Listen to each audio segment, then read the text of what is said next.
জাতিসংঘ সাধারণ পরিষদে অংশ নিতে নিউ ইয়র্কের পথে প্রধান উপদেষ্টা ডক্টর মোহাম্মদ ইউনূস। বিশ্ব নেতাদের এই আসরে অন্তর্বর্তী সরকারের এজেন্ডা তিনি তুলে ধরবেন বলে জানিয়েছেন পররাষ্ট্র উপদেষ্টা তৌহিদ হোসেন। মার্কিন প্রেসিডেন্ট ডোনাল্ড ট্রাম্পের সাথে সাক্ষাৎ ছাড়াও বেশ কয়েকজন রাষ্ট্র ও সরকার প্রধানের সাথেও দ্বিপাক্ষিক বৈঠক করবেন তিনি। নিউ ইয়র্ক থেকে মাহফুজ মিশ্র রিপোর্ট। নতুন ব্লেন্ডে আরো রিচ অ্যারোমায় সেলন ফ্যামিলি ব্লেন্ড টে। সোমবার প্রথম প্রহরে নিউ ইয়র্কের উদ্দেশ্যে ঢাকা ছেড়েছেন প্রধান উপদেষ্টা প্রফেসর মোহাম্মদ ইউনূস। উপদেষ্টা পরিষদের সদস্য ও বিভিন্ন মন্ত্রণালয়ের কর্মকর্তা ছাড়াও সরকার প্রধানের এবারের সফর সঙ্গী বিএনপি, জামায়াত ও এনসিপির শীর্ষ কয়েক নেতা। এবছর প্রতিষ্ঠার ৮০তম বার্ষিকী উদযাপন করছে জাতিসংঘ। এরই মধ্যে নিউ ইয়র্কে পৌঁছেছেন অনেক দেশের সরকার ও রাষ্ট্রপ্রধান। ১৪০ দেশের শীর্ষ নেতারা আসছেন এবারের সম্মেলনে।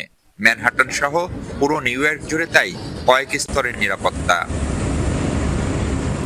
সম্মেলনে আসা শীর্ষ নেতাদের সম্মানে ২৪ সেপ্টেম্বর নৈশভোজের আয়োজন করছেন মার্কিন প্রেসিডেন্ট ডোনাল্ড ট্রাম্প। সেখানেই তার সাথে দেখা হবে প্রফেসর মোহাম্মদ ইউনূসের। দেখুন, এমনিতে যুক্তরাষ্ট্রের প্রেসিডেন্টের সাথে তো একটা ওই যে ডিনার, যেটাতে উনি তো অ্যাটেন্ড করবেনই। এছাড়া কিন্তু যুক্তরাষ্ট্রের প্রেসিডেন্টের সাথে কখনোই দ্বিপাক্ষিক হয় না। অনেকে একটা ভাব দেখায়, ছবি তোলে, কিন্তু আসলে আমরা দেখে এসেছি আগে, কিন্তু আসলে কিন্তু দ্বিপাক্ষিক সভা হয় না। এই একটা রিসেপশন উনি দেন যেখানে সবাই হাজির থাকে, সেখানেই তার সাথে দেখা হবে, হয়তো একটু সৌজন্য বিনিময় হবে, সেটা হতে পারে, কিন্তু সত্যিকার অর্থে দ্বিপাক্ষিক সভা যেটাকে বলা হয় সেটা হবে না, সম্ভাবনা। অধিবেশনের বাইরেও জাতিসংঘ মহাসচিব, পাকিস্তান ও ফিনল্যান্ডের প্রধানমন্ত্রী সহ কয়েকটি দেশ ও আন্তর্জাতিক সংস্থার প্রধানের সাথে বৈঠক করবেন প্রধান উপদেষ্টা। আগে বলতে চাই না এই কারণে যে আমি বললাম ৫টা দেশের নাম বললাম, তার মধ্যে একটা দেখা গেলো কোনো কারণে হলো না, এটা নিয়ে অনেক স্পেকুলেশন হয়। ওনাদের প্রোগ্রাম আমাদের প্রোগ্রাম কনফ্লিক্ট করতে পারে অনেক সময়, যে কারণে আমরা আগে বলতে চাই না। বাট কিছু বাইলেটারালস হবে এখানে, আমার নিজেরও কিছু বাইলেটারালস হবে। ২৬ সেপ্টেম্বর জাতিসংঘে বাংলায় ভাষণ দেবেন তিনি। সেখানে মূলত ৫ আগস্ট পরবর্তী বাংলাদেশ ও তার সরকারের বিভিন্ন সংস্কার উদ্যোগ তুলে ধরবেন সরকার প্রধান। ২৬ তারিখে উনি তার বক্তব্য রাখবেন, সেটা আপনারা তখন জানতে পারবেন যে এক্স্যাক্টলি কি।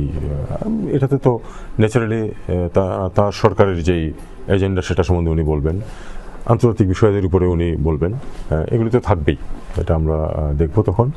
আগামী ৩০ সেপ্টেম্বর রোহিঙ্গা সংকট নিয়ে জাতিসংঘের বিশেষ অধিবেশনে যোগদান শেষে ঢাকা ফিরবেন প্রফেসর মোহাম্মদ ইউনূস।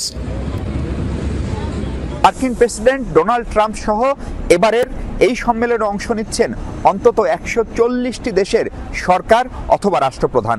তাদের সঙ্গে সাক্ষাৎ হচ্ছে প্রধান উপদেষ্টা ডক্টর মোহাম্মদ ইউনূসের। সেখানে অন্তর্বর্তী সরকারের বিভিন্ন এজেন্ডা তুলে ধরার পাশাপাশি সেই সব দেশকে বাংলাদেশ নিয়ে ইতিবাচক বার্তা সরকার দিতে চায়। মাহফুজ মিশু, যমুনা নিউজ, জাতিসংঘ সদর দপ্তর, নিউ ইয়র্ক, যুক্তরাষ্ট্র।